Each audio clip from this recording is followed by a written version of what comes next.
Apocalipsis 14, versículo 14. Miré, y he aquí una nube blanca, y sobre la nube uno sentado, semejante al Hijo del Hombre, que tenía en la cabeza una corona de oro, y en la mano una hoz aguda. Y del templo salió otro ángel, clamando a gran voz al que estaba sentado sobre la nube: mete tu hoz y ciega, porque la hora de cegar ha llegado, pues la mies de la tierra está madura. Hermanos amados, paz del Señor. Después de que el hombre cayó en el huerto de las delicias, cayó en pecado, vemos nosotros que a través de la historia de la humanidad hay dos siembras.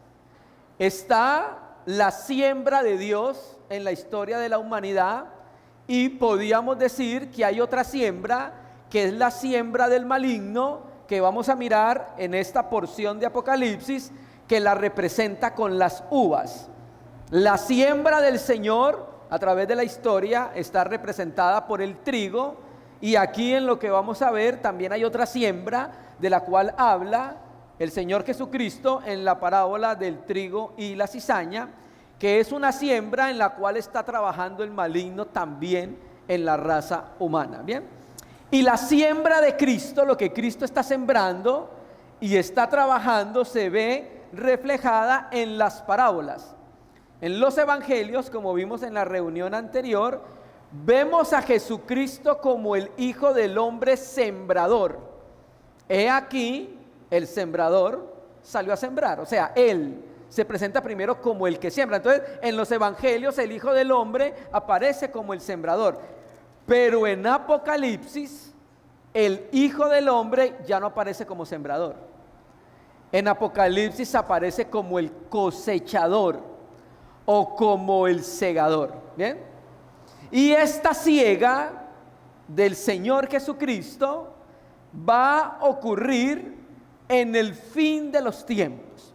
Recuerda que en la reunión anterior mostramos que cuando la mies ya está madura, es hora de pasar la hoz, y miramos ahí que el tiempo que Jesucristo nos revela como la siega es el fin del mundo. Vamos a recordarlo, vamos a ir a Mateo 13. Creemos que esta porción tiene conexión con la parábola del trigo y la cizaña, la parábola del crecimiento misterioso de la semilla, que es la parte positiva de la siega de Jesucristo, y aquí vamos a ver la siega en Apocalipsis, la parte negativa. Mateo 13:39, que lo leímos en la reunión anterior, dice 13:39, explicando la parábola del trigo y la cizaña: el enemigo que la sembró es el diablo, y la siega, mire, es el fin del siglo, y los segadores son los ángeles. Entonces Jesucristo nos está revelando qué es la siega, y la siega nos revela que es el fin del mundo. Esa es la siega. Bien, entonces cuando nosotros miramos la parábola que vimos hace 8 días del crecimiento misterioso de la semilla, que no es nada más y no es nada menos que el crecimiento de la vida de Dios en el corazón del cristiano, vimos nosotros en esa parábola que ahí hay una siega por parte del Señor, que es la siega del trigo, que es la parte positiva de la parábola del trigo y la cizaña.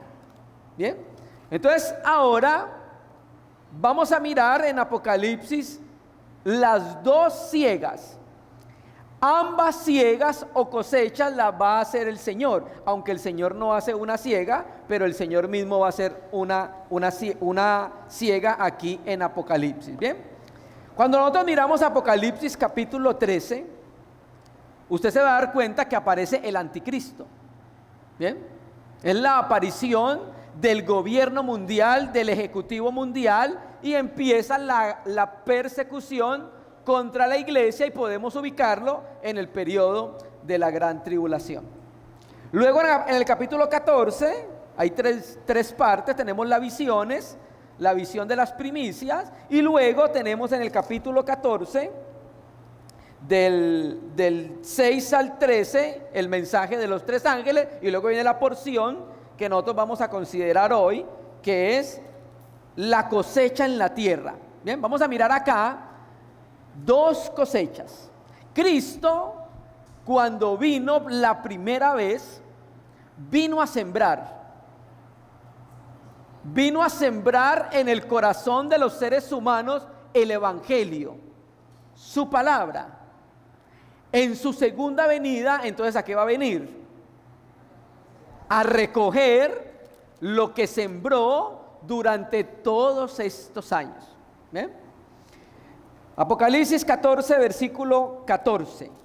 Miré, ahí hay una I, no aparece en Reina y Valera, pero en el texto griego hay una I para hablar de la continuidad de la idea. Entonces dice así: y miré, y he aquí una nube blanca, y sobre la nube uno sentado, semejante al Hijo del Hombre. Bien, entonces tenemos acá una continuación de la idea de la que venía hablando. Y esta visión nos representa una nube y nos dice que la nube es blanca. Cuando usted mira el cielo, las nubes son o grises, hay algunas blancas, pero esta nube a la que se está refiriendo Juan acá es una nube blanca luminosa. Y la nube blanca luminosa en el Antiguo Testamento hacía referencia a la presencia de Dios. Ahora, si usted mira bien el texto, ¿a qué se le parece? Apocalipsis 1, he aquí, vienen las nubes y todo ojo lo verá. O sea que esto tiene que ver con la segunda venida de Jesucristo. Recuerde que Él profetizó que iba a venir en una nube, porque ¿cómo se fue? En una nube. Y el ángel le dice a los apóstoles, así como lo vieron irse en una nube, así mismo va a volver en una nube. Por eso creo que la Escritura no tiene espacio para una venida secreta, porque Él se fue visiblemente. ¿Y visiblemente qué? Lo vamos a ver venir. Mira esta visión que la tiene Daniel. Vamos a Daniel, capítulo 7, versículo 13. Daniel 7, versículo 13 y 14. Miraba yo en la visión de la noche, y he aquí con las nubes del cielo venía uno como un hijo de hombre, que vino hasta el anciano de días, y le hicieron acercarse a él.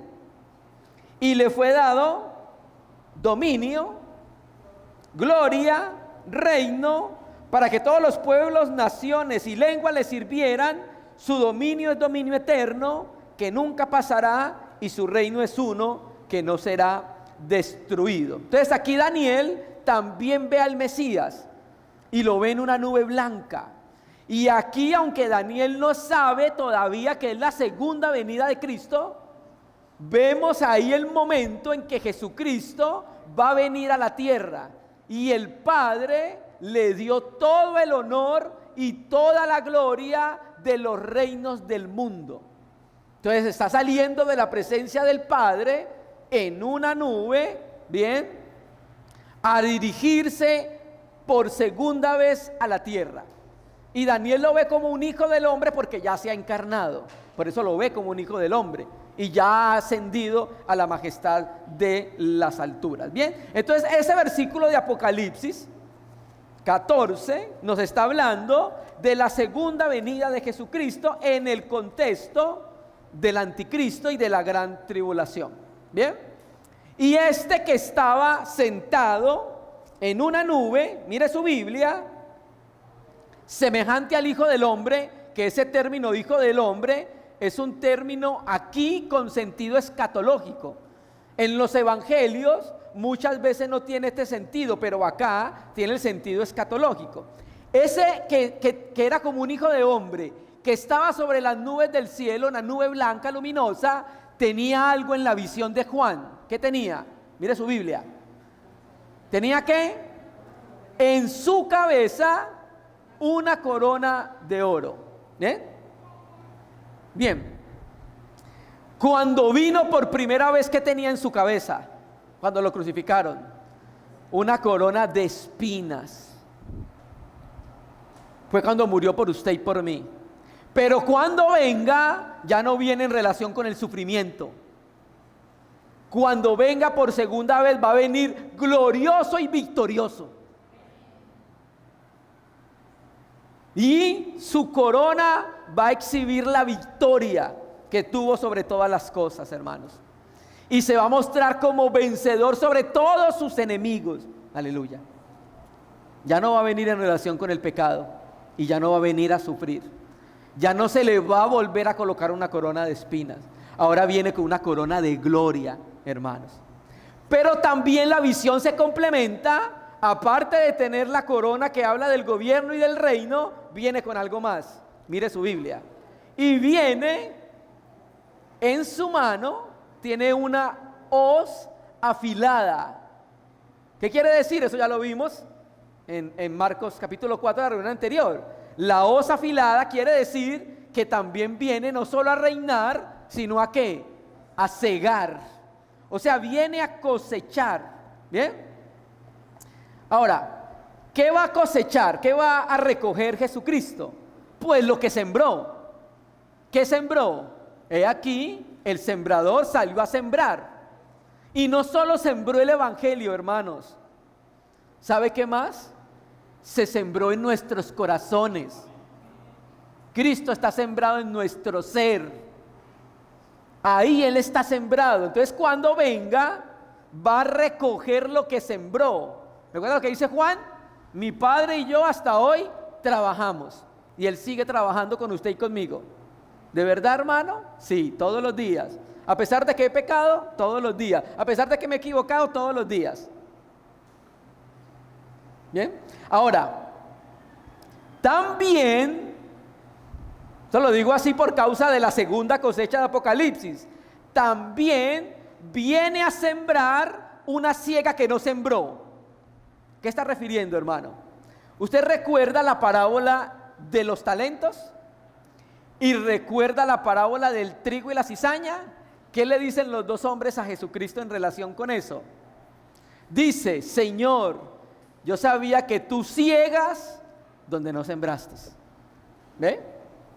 Entonces Él va a hacer las dos siembras. La siembra del trigo y la siembra de las uvas. Una siembra que trae honor a su nombre y una siembra que no trae honor a su nombre, pero también la va a sembrar. ¿Bien? Que es lo que vamos a ir mirando. ¿Bien?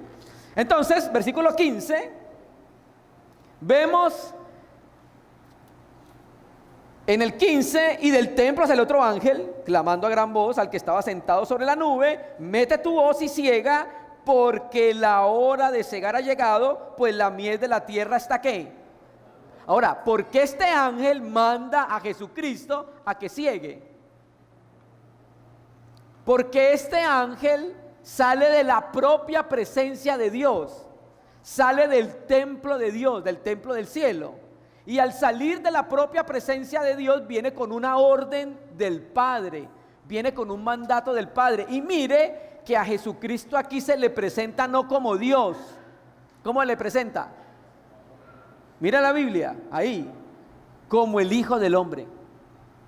Entonces en relación con el Hijo del Hombre hay una subordinación del Hijo al Padre. ¿Estamos de acuerdo? Claro. En relación con el Cristo hay una subordinación de Cristo al Padre. Sí, porque Cristo significa enviado. Y como Hijo del Hombre, entonces Él tiene un Padre que es Dios. Entonces aquí vemos que hay un mandato de la presencia del Padre al Hijo del Hombre para que haga algo. Y es que envía tu voz y ciega. ¿Bien? Y mire que Dios quiere que esta orden sea conocida. Y por eso lo hace a través de un ángel. Se lo muestra a Juan, mostrándole a su siervo lo que va a suceder pronto. Pronto se va a pasar la hoz, hermano. Pronto se va a pasar la hoz. en la tierra. Pronto se va a pasar la hoz. ¿Y por qué es hora de pasar la hoz? Porque el ángel le dice, porque la hora de cegar ha llegado. Hay un pasaje de Daniel, si usted lo estudia cronológicamente, se va a dar cuenta de la fecha exacta de la venida del Mesías. La fecha exacta lo muestra Daniel, capítulo 9. Pero no tenemos una fecha exacta de la segunda venida del Señor. Solo tenemos luces de acontecimientos que podemos relacionar para con la segunda venida del Señor. Pero la segunda venida del Señor es algo que está solamente en el conocimiento divino. Recuerda cuando los apóstoles le preguntaron a Jesucristo en Hechos 1:8, Señor, ¿cuándo vendrás otra vez y cuándo establecerás tu reino? Y le dijo, a ustedes no les toca saber eso. Eso está en la potestad del Padre. Pero aquí nos está mostrando que hay una revelación de que hay un momento, así como un momento preciso para la primera venida de la encarnación, hay un momento establecido para que el Hijo de Dios se levante de su trono y venga a la tierra.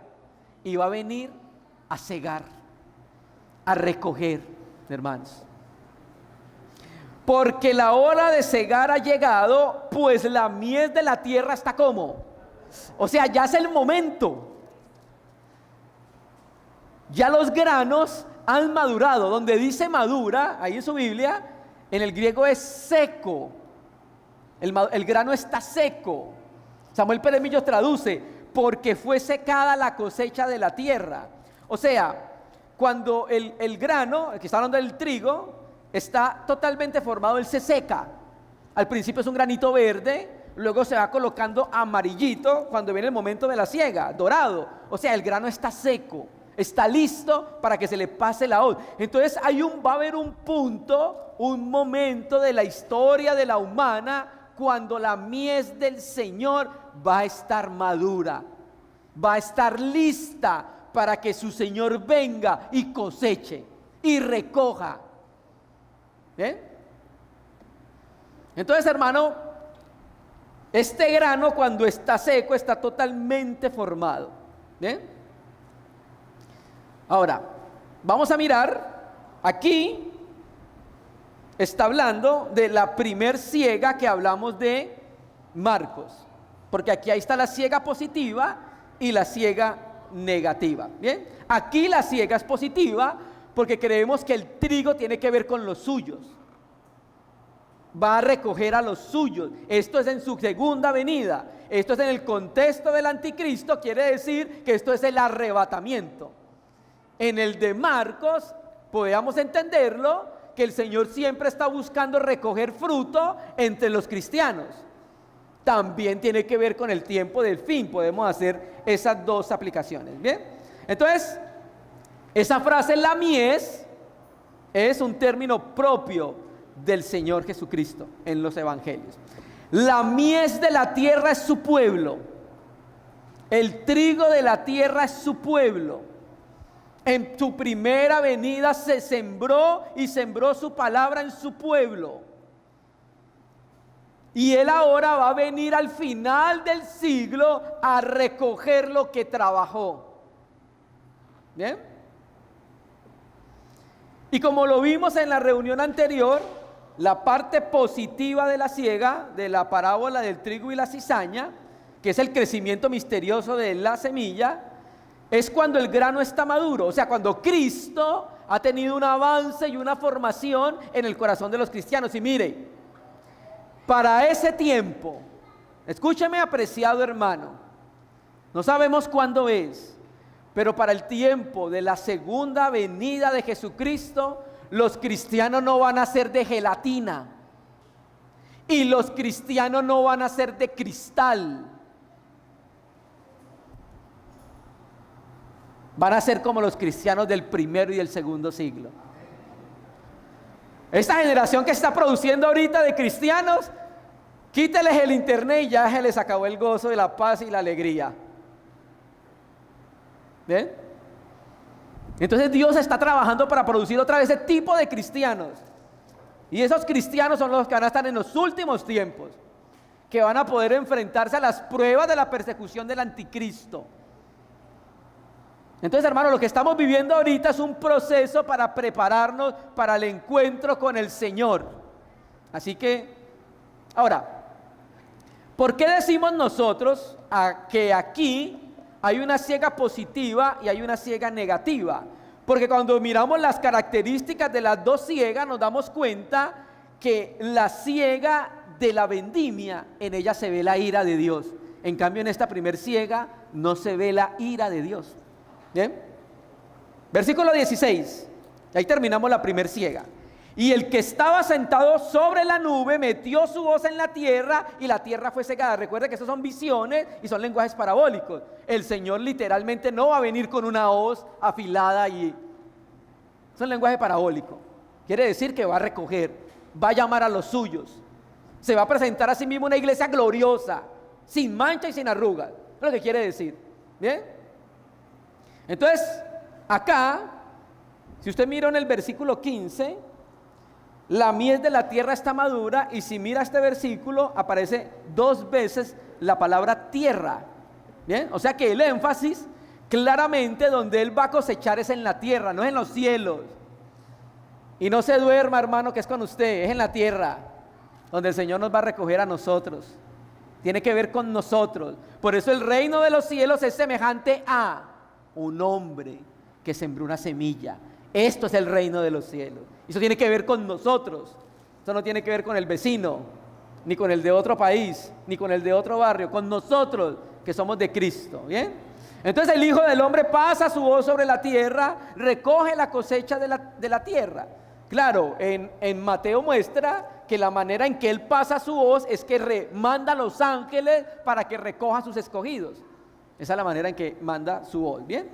Y esta cosecha, esta primer cosecha, que es la de Marcos, es una cosecha para el reino de Dios, para la gloria de su nombre.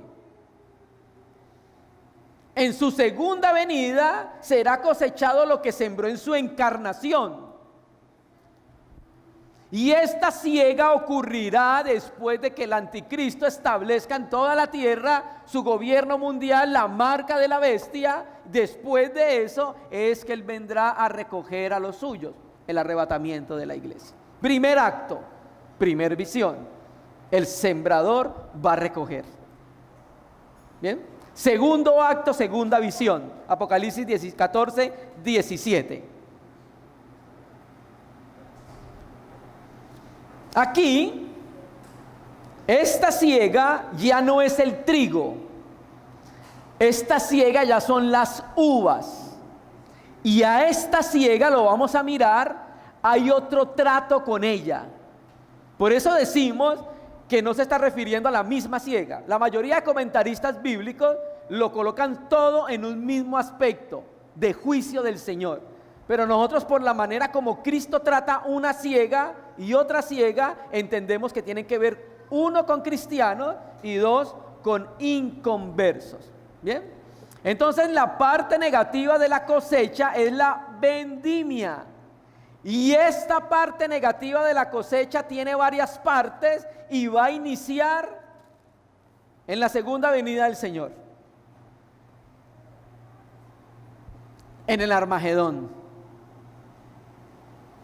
en el juicio a las naciones, en el juicio del trono blanco.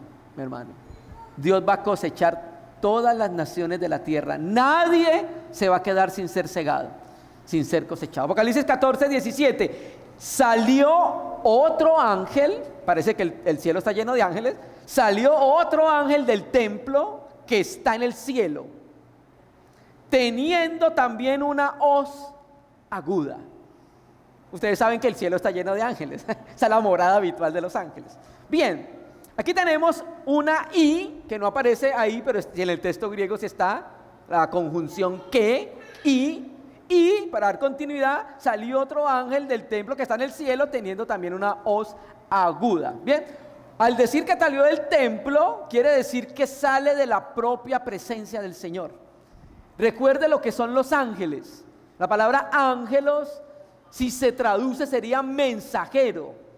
Entonces ellos son servidores de Dios a favor de los que vamos a heredar la salvación, y son los servidores de Dios en el propósito de Dios para con esta tierra. ¿Bien? Entonces este ángel sale de la presencia de Dios teniendo también, ¿qué? Otra hoz. ¿Ve? Aquí entonces ya no es el hijo del hombre directamente, sino que va a ser uno de los ángeles. ¿Bien? Entonces este ángel, como el hijo del hombre, también tiene una hoz afilada. Quiere decir que, pues que va a cosechar, que va a recoger. Pero aquí la hoz sí tiene el sentido de juicio. Hermano, ¿y por qué lo dice? Sigamos leyendo. 18.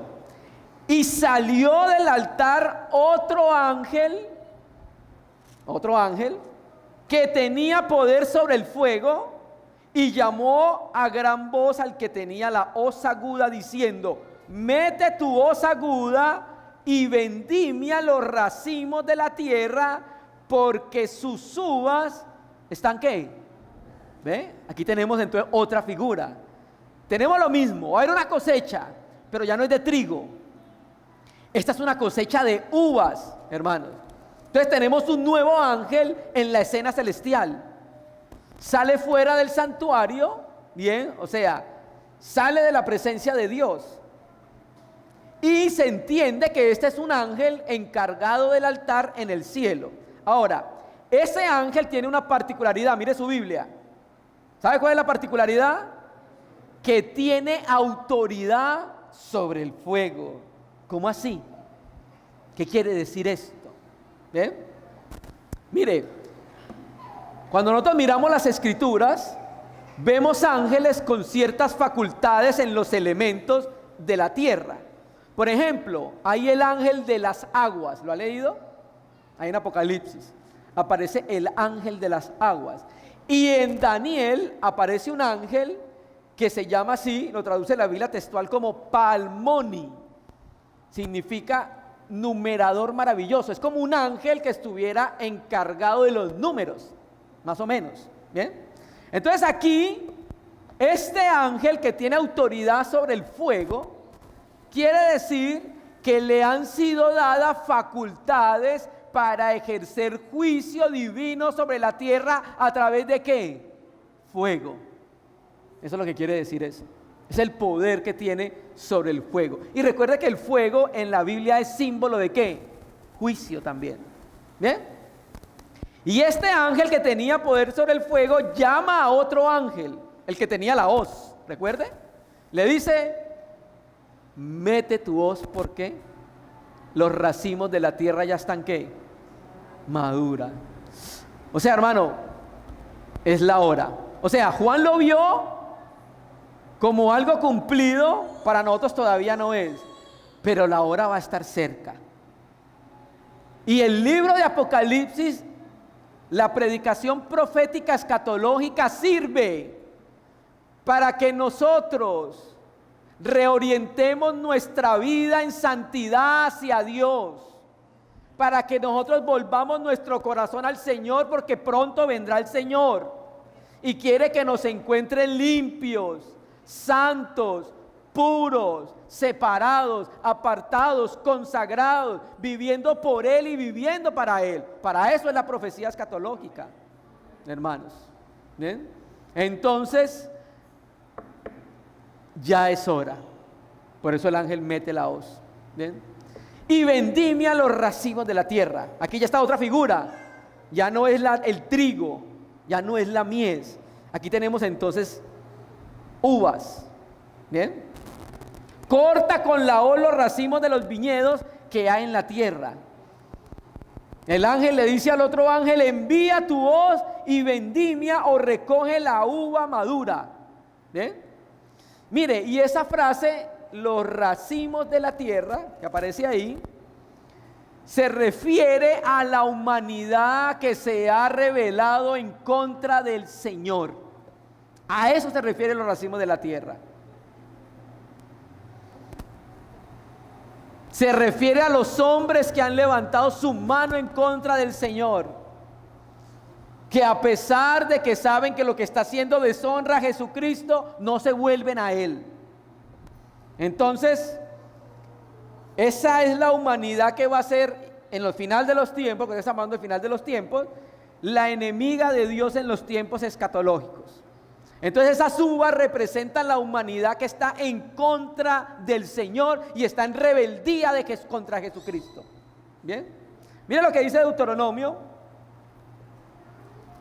capítulo 32, versículo 32. No siempre las uvas es algo positivo, hermanos. ¿Por qué lo digo así? Porque usted sabe que está la parábola de la vid y de los pámpanos. Ahí tiene un sentido positivo. Deuteronomio 32, 32. Vamos a mirar, seguir leyendo por qué esa vendimia tiene un sentido negativo y no está refiriendo a los hijos de Dios. 32, 32 de Deuteronomio. Porque la vid de Sodoma es la vid de ellos, y de los campos de Gomorra. Las uvas de ellos son uvas ponzoñosas, racimos muy amargos tienen. Veneno de serpientes es su vino, y ponzoña cruel de áspides. A ese racimo de uvas es que se está refiriendo el apóstol Juan. ¿Bien? ¿Por qué se va a meter la hoz en los racimos de la tierra? Volvamos a Apocalipsis 14, 18. Porque sus uvas están maduras. Uy, piensen eso. Si la mies está madura, quiere decir que habla de Cristo formado en el corazón del cristiano.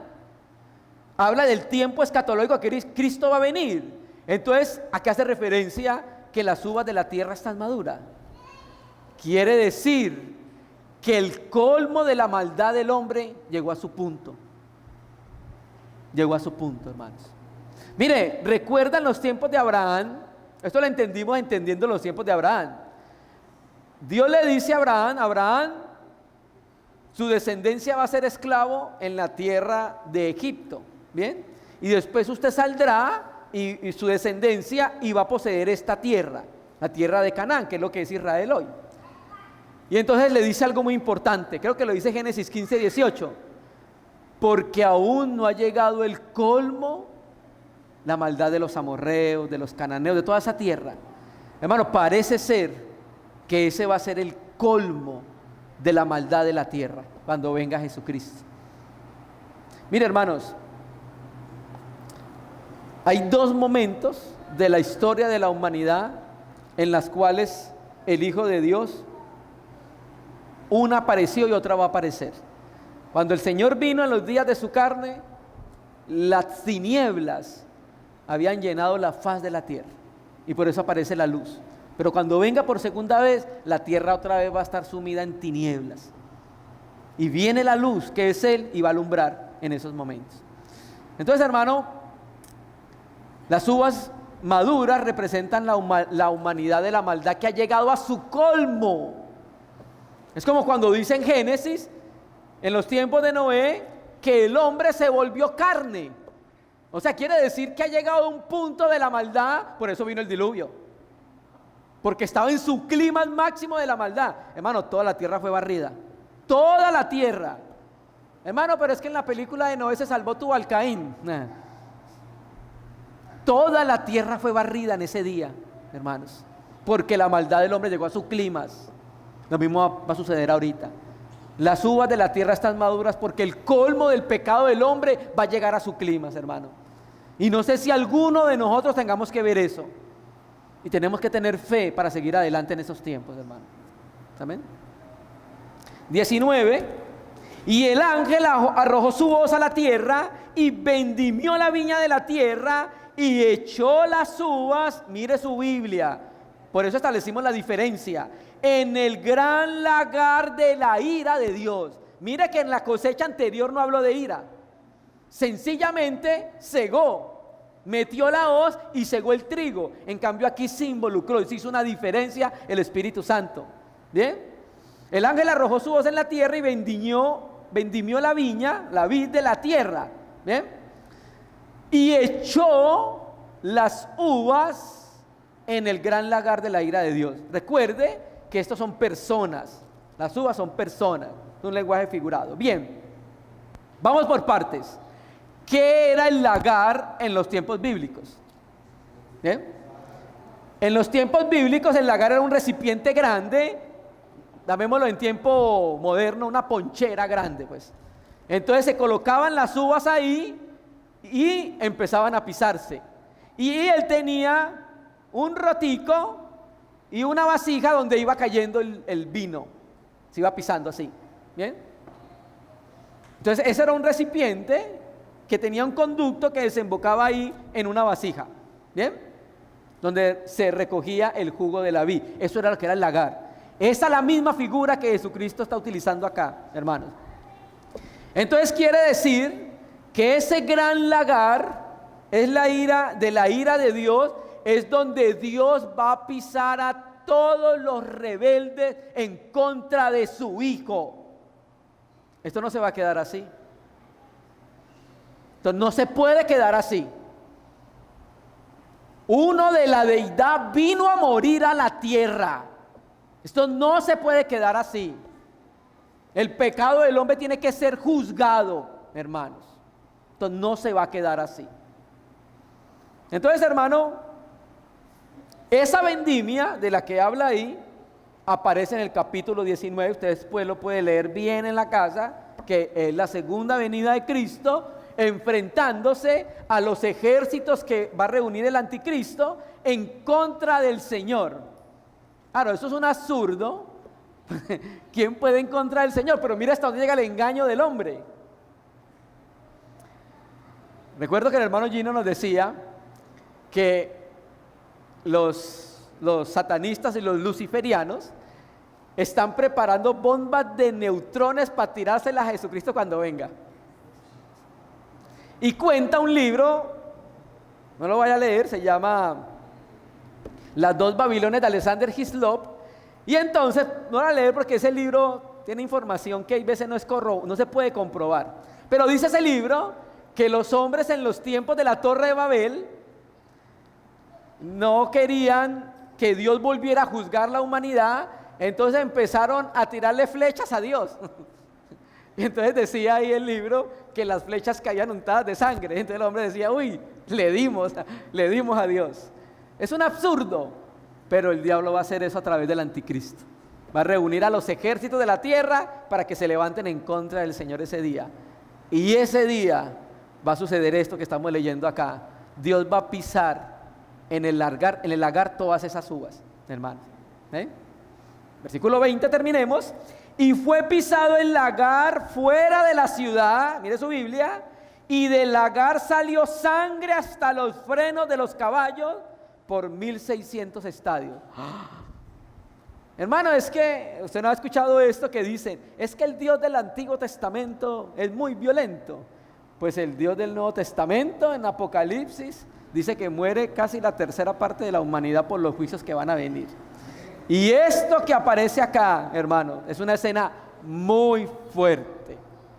Esto es una escena muy fuerte de la severidad del juicio de Dios sobre los rebeldes. Mire, dice, y fue pisado el lagar fuera de la ciudad. Pregunto, ¿dónde murió Cristo? Fuera de la ciudad. O sea, murió fuera de la ciudad para que hubiese misericordia. Ahora fuera de la ciudad no habrá misericordia, habrá juicio, hermanos.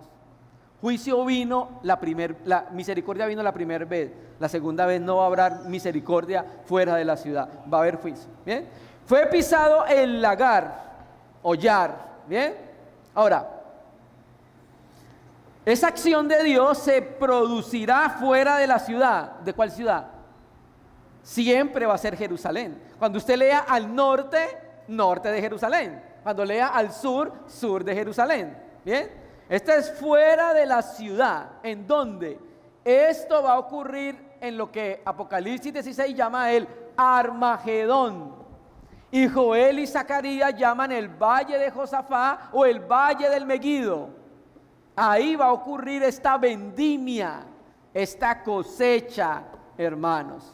Bien, cuando todos se reúnan en contra del Señor y de su ungido, como dice el Salmo capítulo 2. Bien, y ahí entonces vendrá el Señor y los rebeldes serán arrojados, de acuerdo a la figura profética de acá, en el lugar donde el Mesías pisará el lagar de la ira de Dios. Isaías lo anunció así. Isaías 63 dice que él solo ha pisado el lagar y que salpicó sus vestiduras de haber pisado el lagar con su ira, hermanos. Entonces Juan está anticipando lo que será la última batalla de la historia de la humanidad antes del milenio en contra de Dios, porque va a haber una segunda batalla después del milenio. Entonces estos hombres van a querer luchar en contra del Cordero León, en contra del Verbo de Dios, y el Verbo de Dios los vencerá. Siempre es vencedor. ¿Quién puede contra él? Y mire lo que dice el texto: y del lagar salió sangre. Aquí no dice uvas, ya. Salió sangre hasta los frenos de los caballos por 1600 estadios. Hermano, esto es terrible. Esta figura habla de la dimensión y habla del alcance de la batalla. Y se mide por la referencia 1. Mire su Biblia. La sangre alcanzó hasta el freno de los caballos. O sea, hasta la altura de la boca de los caballos. Es lo que quiere decir. Y luego dice 1600 estadios, hermano. Entonces, la sangre de los que mueren como consecuencia del juicio divino desborda un área establecido de 1600 estadios. En los tiempos bíblicos, la medida del estadio era más o menos 180 centímetros por estadio. Entonces, aquí más o menos casi unos 300 kilómetros, 290, 300 kilómetros. El hermano Gino no lo lleva a 300, otros comentaristas sí lo llevan a 300, más o menos 290 kilómetros. Y si nosotros tomamos la distancia desde desde Bosra, ¿por qué digo Bosra? Porque en Isaías 61 habla de que el lagar va a ser pisado desde Bosra, de Edom. ¿Bien? Eso queda al sur de Israel, bajando por el Negué, muy cerca de Egipto. Desde ahí comienza a ser pisado el lagar hasta el valle de Megiddo. Y ahí exactamente hay 1600 kilómetros, 1600 estadios. O sea que quiere decir que habrá un río de sangre entre Bosra y Megiddo que llegará hasta los frenos de los caballos. Va a ser un río de sangre. Porque se levantaron en contra del Señor y en contra de su ungido. Y Dios los va a vendimiar. ¿No? Terrible, ¿cierto? Ahí usted en Apocalipsis 19 lo puede leer después. Ahí va a mirar cómo el Señor va a recoger esa cosecha. Y dice que Él pisa el lagar del vino del furor de la ira del Dios Todopoderoso. ¿Bien? Entonces, hermano, aunque Él no está trabajando en esa cosecha, está trabajando el enemigo, Él los va a cosechar. Pero Él sí está trabajando en otra cosecha, en la iglesia. Y Él quiere recoger en la iglesia un fruto apacible. Nosotros vamos a tener que ser testigos, muchos de nosotros, de esta cosecha final del Hijo de Dios. Y ahí no termina. Luego va a cosechar a los cabritos en el juicio a las naciones. Y luego va a cosechar a los hombres que se rebelaron en contra de Él en el milenio, en el juicio contra Satanás. Y luego va a cosechar a los hombres en el juicio del trono blanco. Van a ser cosechados. Hermanos, que la palabra del Señor reoriente nuestra vida hacia Él. Siempre estamos en tiempo de volver nuestro corazón a Él. No solamente porque vemos que esto va a pasar, sino por quien es Jesucristo, sentado en la majestad de las alturas. El Hijo de Dios está cosechando y nos va a cosechar. Y esperemos que recoja algo bien precioso en nuestros corazones. Pero también el Hijo de Dios va a cosechar en la tierra. Y va a ser una terrible cosecha. Por eso no escatimemos en anunciar a los hombres que es momento que se vuelvan a Dios. Y que es momento que se arrepientan.